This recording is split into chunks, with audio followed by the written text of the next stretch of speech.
नमस्कार, A1 India देख रहे हैं आप। मैं हूं सुरेंद्र सोलिया। भिवाड़ी में लगातार तेजी से बढ़ते हुए अपराध को देखते हुए कुछ भिवाड़ी के जो पुराने ऐसे लोग हैं जो जिन्हें हम भिवाड़ी के पुरोधा कह सकते हैं, वो किस तरह की चिंता जाहिर करते हैं, क्या उनका अनुभव रहा, भिवाड़ी को गांव से शहर बनते देखा है, उनका बहुत बड़ा योगदान रहा। ऐसे कुछ पुरोधाओं से हम बात करने का प्रयास कर रहे हैं। आज इसी कड़ी में हमारे साथ मौजूद हैं BCCI के अध्यक्ष रामनारायण चौधरी जी, जो पूर्व में BMA के अध्यक्ष भी रह चुके हैं, भिवाड़ी के पहले उद्योगपति भी रह चुके हैं, तो बहुत सारा अनुभव इनका है। बातचीत करेंगे। चौधरी साहब, सबसे पहले A1 इंडिया में आपका स्वागत है। बहुत बहुत धन्यवाद। क्या कहेंगे, आज जो पूरा अपराध की दृष्टि से भिवाड़ी ऑटोमेटिकली एक लोगों के दिमाग में इस तरह से आ जाता है, जब भिवाड़ी का नाम लेते हैं तो शायद एक अपराध की भी एक कली है जो वो दिमाग में खुलती है। कैसे देखते हैं और क्या आपका सजेशन है, कैसे आपने भिवाड़ी को गांव से शहर बनते देखा, और आज अपराध की दृष्टि से जब देखते हैं तो क्या लगता है कि आपने जो मेहनत की थी, आपने जो पौधा लगाया था, आज वो किस राह पर है और उसे कहाँ जाता देखते हैं और कैसे चिंता जाहिर करते हैं? देखिए, अभी जो घटना हुई है उससे तो सारा व्यापारी वर्ग, औद्योगिक जगत सारा जो है वो हिला हुआ है। अंदर से हम लोग बहुत ज़्यादा चिंतित हैं। जहाँ तक सवाल है शुरुआत से लेके अब तक, जहाँ भी छोटी मोटी तीन तरफ हरियाणा लगता है, हमारे यहाँ छोटी मोटी घटनाएं होती थी तो उस वक्त लोग भी कम थे तो पुलिस प्रशासन भी बहुत मुस्तैद था। और उसके बाद में धीरे धीरे यहाँ पुलिस के थाने भी खुले, पुलिस के यहाँ पे डिप्टी ऑफिस खुलवाया पहले, फिर एडिशनल एसपी बैठने लगे, फिर अल्टीमेटली हमारी मांग पे एसपी ऑफिस भी खोला गया। तो हमें एक उम्मीद जगी थी कि ये इस तरह की जो गंभीर घटनाएं हैं जिसमें व्यापारी को गोली मार के लूट हुई है, तो हमें एक बहुत भारी लोग बाग चिंतित हैं। हम भी, मैं व्यक्तिगत तौर पे भी इसमें बहुत ज़्यादा चिंतित हूँ कि भी कैसे हमारी भिवाड़ी बचेगी। सबसे पहले तो एक भिवाड़ी का बसने का जो कारण था हमारे समय में कि राजस्थान में लॉ एंड ऑर्डर की सिचुएशन बहुत अच्छी मानी जाती थी। एक ये सबसे बड़ा कारण था कि भी यहाँ औद्योगिकरण हुआ। दूसरा, हमारे स्टेट गवर्नमेंट की पॉजिटिवनेस थी जिसकी वजह से हमें जो नए उद्योग लगाने वाले हैं उनको समस्याएं कम आती थी। अब जो ये घटनाएं हुई हैं, घटनाएं पहले भी होती थी, अपहरण भी हुआ है। एक अपहरण हुआ जिसके बाद में काफ़ी चिंता जाहिर की गई और सरकार की तरफ से भी, पुलिस की तरफ से भी एक्शन लिए गए। बैंकों में डकैतियां हुई, उसमें भी खुलासे हुए और मुस्तैदी से पुलिस अफसरों ने काम किया।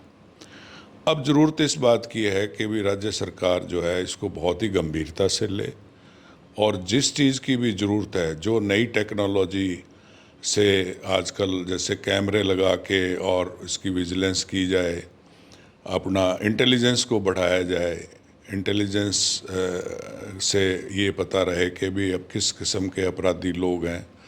जितनी भी सोसाइटियां हैं उनमें सबका वेरिफिकेशन हो। बहुत सोसाइटियां बन गई, बहुत से फ्लैट खाली हैं, थोड़े से लालच में लोग बाग किराए पे दे देते हैं, तो वो सब काम पुलिस को स्पेशल फोर्स लगा के करना पड़ेगा।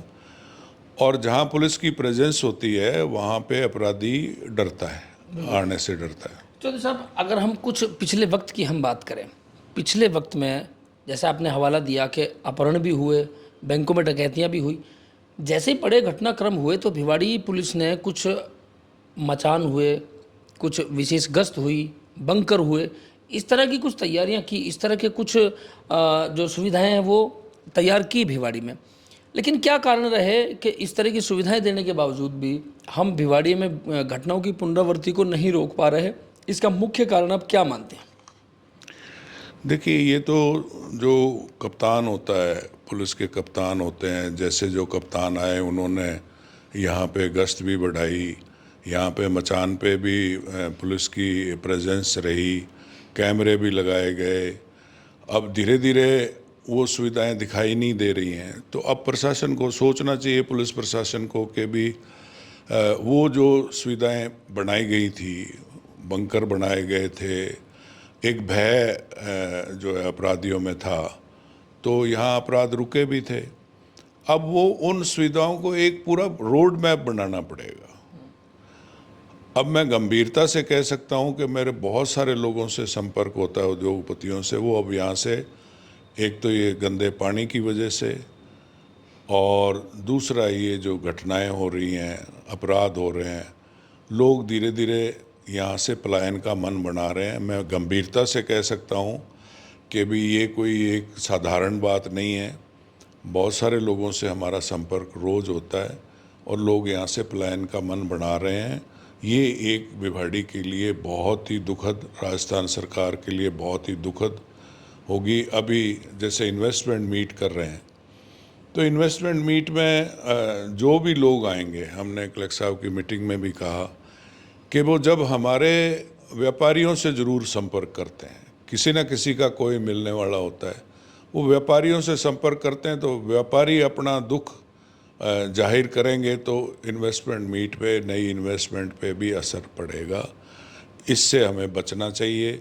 और इतनी बसी बसाई भिवाड़ी जो हज़ारों करोड़ों रुपए का रेवेन्यू दे रही है, 5 लाख लोगों को रोज़गार दे रही है, सब तरह के टैक्स हैं, बिजली के इतने सारे रेवेन्यू मिल रही है JVBNL को, इन पे सब पे असर पड़ेगा। और एक बार ये प्रक्रिया शुरू होगी तो कोई भी नहीं रोक सकता। जैसे कोविड में लेबर को हम नहीं रोक पाए, लेबर को नहीं रोक पाए। बड़ा कलेक्टर साहब उस वक्त जो थे, उन्होंने, हमने मिलके खूब आश्वस्त किया लोगों को कि भी आप निश्चिंत रहें, फैक्ट्रियां चलेंगी। तो ऐसे ही जब एक बार व्यापारी मन बना लेता है तो फिर उसके बाद में वो कहता है मैं, मेरे बच्चे सुरक्षित नहीं, मैं सुरक्षित नहीं, तो फिर मैं ऐसी जगह काम करके ऐसे पैसे का क्या करूँगा। पहले ही हमारे सामने, इंडस्ट्रीज़ के सामने बहुत सारे चैलेंजेस हैं। इंडस्ट्री चलाना कोई आसान काम नहीं है। इंडस्ट्री चलाना एक बहुत ही बहादुरी का काम है। जब हम इंडस्ट्रियल मैनेजमेंट का मैं डिप्लोमा कर रहा था तो हमारे एक डायरेक्टर थे गुप्ता जी, वो कहते थे MSME के लोग योद्धा हैं और बैल की तरह काम करके और सरकार को रेवेन्यू देते हैं। लेकिन बदले में मिलता क्या, ये बड़ा सवाल है।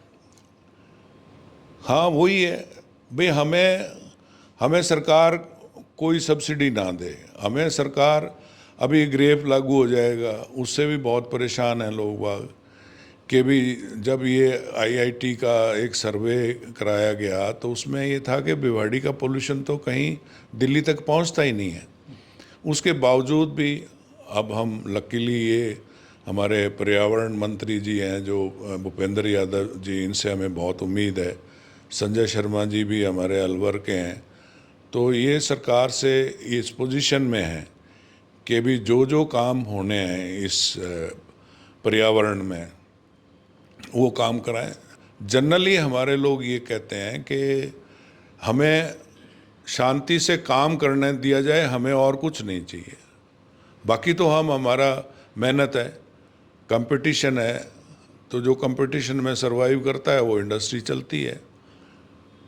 ये अच्छी बात है कि यहाँ पे अभी हम लोगों ने, जब पुराने ज़माने में लेबर यूनियन वगैरह से हमने मुकाबले किए, ट्रक यूनियन से मुकाबले किए, तो वो सब चीज़ें शांतिपूर्ण चल रहा था।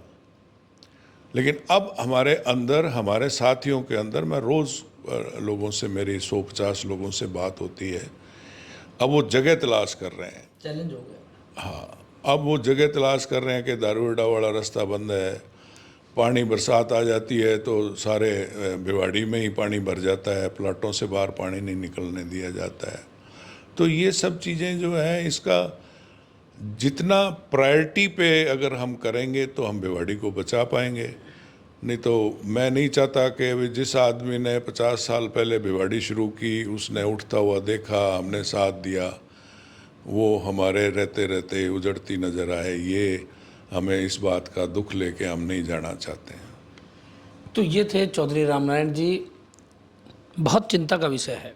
भिवाड़ी एक वो हंसता खेलता शहर, कहीं ना कहीं चिंता, अपराध के कारण जो व्यापारी हैं उनमें रोष है।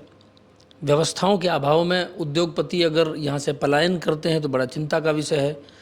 कहीं ना कहीं सरकारों को राजनीति में अपना हस्तक्षेप रखने वाले तमाम जनप्रतिनिधियों को और प्रशासनिक अधिकारियों को ये सोचना पड़ेगा कि कहीं ऐसा ना हो, जैसा कि अभी चौधरी साहब ने कहा कि इन्होंने ही बसाया, इनके सामने गांव से शहर बना और आज उसको उजड़ता देखें तो कहीं ना कहीं बहुत दुखद और बहुत चैलेंज का विषय है।